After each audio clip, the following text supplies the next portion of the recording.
This is the FM Gold channel of All India Radio. In the program News Analysis, we now bring you an interview with Shri Parameswaran Iyer, Secretary, Ministry of Drinking Water and Sanitation. The interviewer is Urmi Goswami, journalist.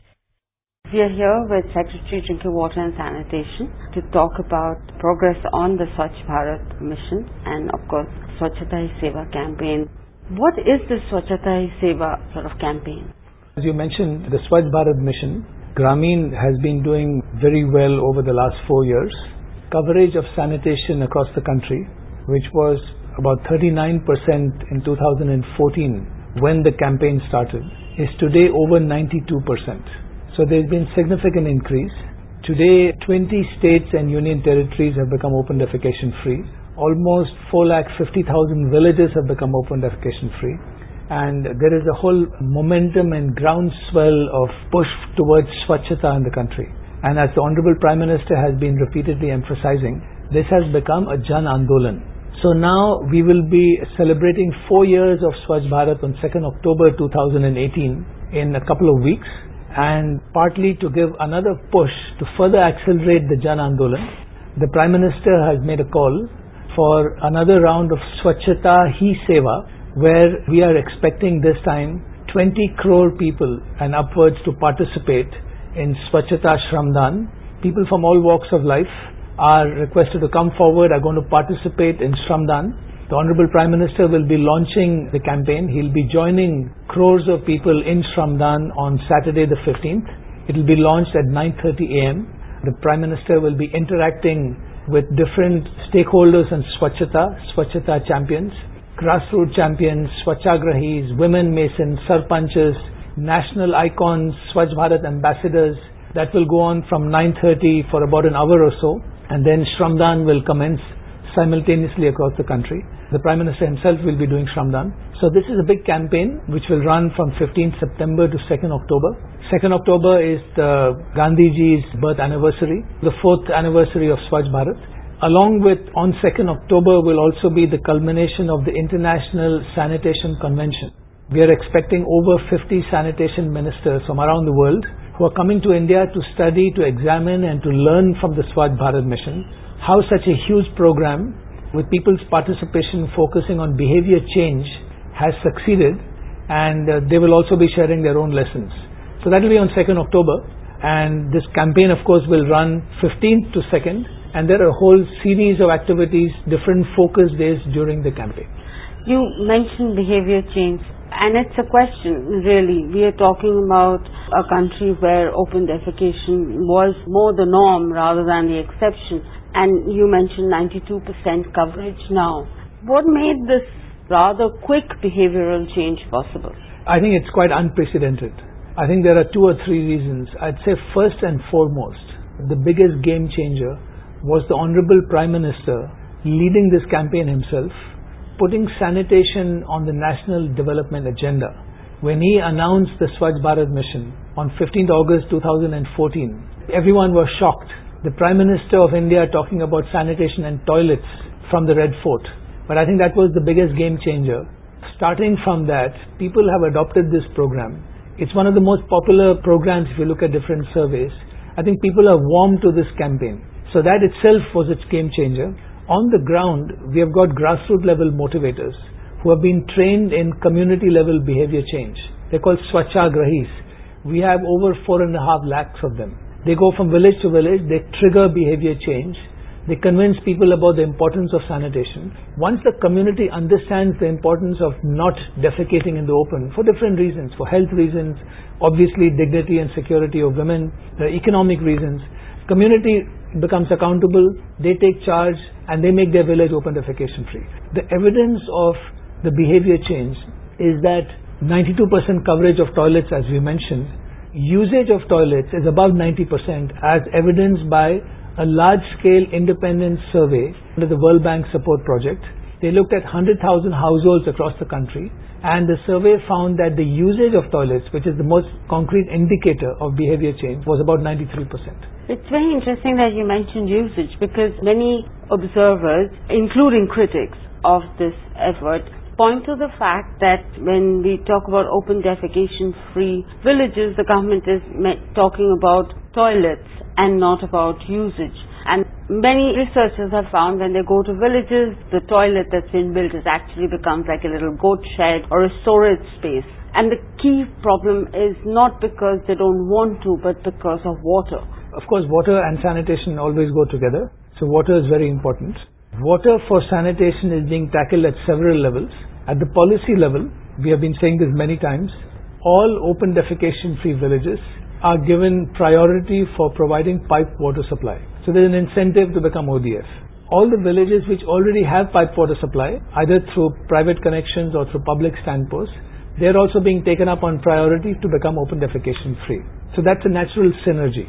In addition to that, at a technical level, all villages are being encouraged to take up what we call the steep slope rural pan. So the use of technology is where the pan is a steep sloping pan which requires less water to flush, typically anywhere from 1.5 to 2 liters, instead of the 5 liters for a conventional toilet pan. The third area which is being taken up for water is how do you make sure that the increased toilet technology, there's a concept also called eco-sand, where you can actually have almost water-less toilets. So the more advanced technology is being developed on all fronts. Having said that, we are still working on it to make sure that there's rural water supply, there's piped water supply in rural areas. Today, the coverage of rural habitations is in terms of a minimum of 40 liters per capita per day. Is about 80% of our habitations have that amount of water. Public standposts for piped water supply is about 56-57%. And obviously there's a big thrust to provide more and more rural water, not just for sustaining sanitation, but also to make sure that people have better services. The flip side of this conversation is sewage, because once you have modern toilet systems, which is what part of Swachh Bharat is, you need to address the issue of waste. What would be habitations waste? How is that part of the story? Because that's the other cause of concern. I mean, the good news is that under the Swachh Bharat mission, Grameen, the toilets which are typically being built are what we call twin pit toilets. Twin pit toilets are toilets which are almost self-contained waste treatment systems. What happens is that initially the waste from the toilet goes into one of the pits. The other pit is closed. When the first pit gets filled up, it is closed and the waste is diverted to the second pit. The pit which is closed, you wait for about a year and then the waste becomes safe compost which can be used for fertilizer. And therefore you switch from one pit to another. So the issue of sewage in rural India through Swachh Bharat is actually contained and you're actually generating wealth from waste. There is a better offtake of these Swachhata mission in rural areas than in urban areas. And yet it is the same people who migrate. So you don't see that behavioral change. What more needs to be done to sustain that? In rural India, open defecation-free status brings the biggest health and even economic benefits. But you're right, we're also talking of broader Swachhata. So it's also important to have solid and liquid waste management, and you need to have visual cleanliness. Village needs to look clean. We're working on all fronts, and that's one of the major planks of the Swachhata Hi Seva campaign. For people to come out, do Shramdan, clean their villages, clean their nalis. So this is focused more on general Swachhata and not just on open defecation free. And that's why this campaign is so important to involve all kinds of people. So solid and liquid waste management is important. And now solid waste is more an issue in urban areas where you have large mountains of waste. I think there's been a remarkable shift in behavior. If you look at just open defecation free, it's gone beyond that. Now we have gone from ODF to ODF plus. But having said that, the Sustainable Development Goal of the United Nations, which all countries have signed on to, 6.2, which is sanitation for all, that's focusing mainly on open defecation free. And when this campaign started, India was about 60% of the world's open defecation status. Today, we are less than 20% of that. More than 500 million people have been brought out of open defecation. It's got huge health impact. It's got huge impacts on women's leadership roles have been stimulated. Now, we need to continue to work on this. We need to sustain it. So it's not a one-shot event. We are very focused on how do we sustain this ODF behavior. We're very focused on moving from ODF to ODF plus. And you'll see that particularly in peri-urban areas, which you mentioned.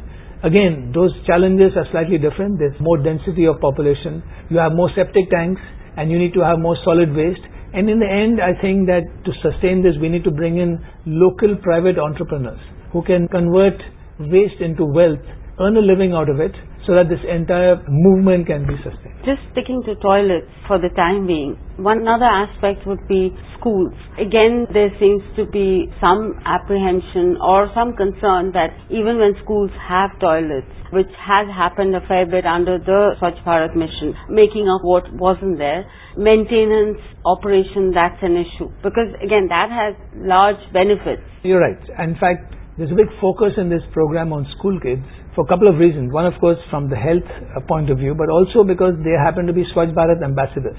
They're great ambassadors, they persuade their parents, they persuade their communities. So it's important to change the behavior and make the kids understand the importance of sanitation and hygiene. So as you said, all government schools, more than 4 lakhs of them, were provided with toilets for boys and girls. Maintenance now is being focused upon of these toilets. There are public-private partnership and good examples of how these toilets are being maintained. We continue to focus in terms of curriculum change on hygiene and sanitation. In fact, during last year's Swachhata Hi Seva campaign, we had school kids from across the country contributing in a big way through essays on sanitation, through paintings. You can see all these paintings on Swachhata. They'll be participating again this year on 15th September. We expect 10 crore school kids across the country to come out and do Shramdan, clean their school and surrounding areas.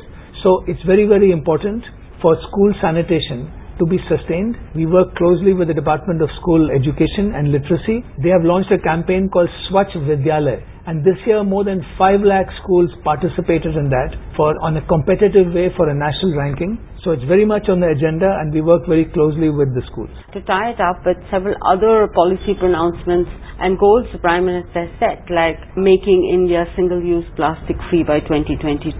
And plastic waste is something that is now no longer an urban phenomenon. The sachet culture that made things accessible even in rural areas is actually now become a plastic problem. Now, one of the key issues in addressing plastic is collection. How do you deal with that aspect of Swachhata? I think it's a very important point. So again, solid waste, plastic management is part of solid waste. It's a very important issue. And you're right, increasingly getting even more important, not just in urban but also in rural, peri-urban areas. We're very focused on that. We just had a national workshop in Sikkim, which is the first state in India to go organic free and plastic free and become open defecation free. Last week we had an excellent workshop where we showcased good practices in plastic waste management. In organic waste management, we also looked at liquid waste, not just black water, which is toilet water, but grey water and yellow water. It's very much on the agenda. We will shortly be releasing a solid and liquid waste management national strategy as part of the overall Swachhata strategy. And we need to develop what we feel are business models in peri-urban and rural areas where you can have aggregation of villages, have small operators who can collect the waste. Plastic waste can be used for road construction, other purposes. It's becoming more and more important and we are very cognizant of that. You have taken great strides in these 4 years, from 40% to above 90%. But what next? Where do you think this mission should go and next? I think we are very focused on 2 areas, what we call ODF-S, which is sustaining ODF, and ODF+. Right now we are focused on mechanisms, institutional, financial, what are the incentives for villages and districts to continue to be ODF. It's very, very important. So that sustaining ODF is going to continue into the future. Along with that will be ODF+, which is solid and liquid waste management. How do you keep villages clean? How do you deal with waste both inorganic like plastic and organic, including cattle waste? So there's a big thrust. The Swachhata movement never stops. It continues. Thank you so much for your time. Thank you very much. You were listening to an interview with Shri Parameswaran Iyer, Secretary, Ministry of Drinking Water and Sanitation. The interviewer was Urmi Goswami, journalist. This program was produced and presented by the News Services Division of All India Radio. This program is also available on our website, newsonair.nic.in. You may email your opinion about this program at airnsdtalks@gmail.com.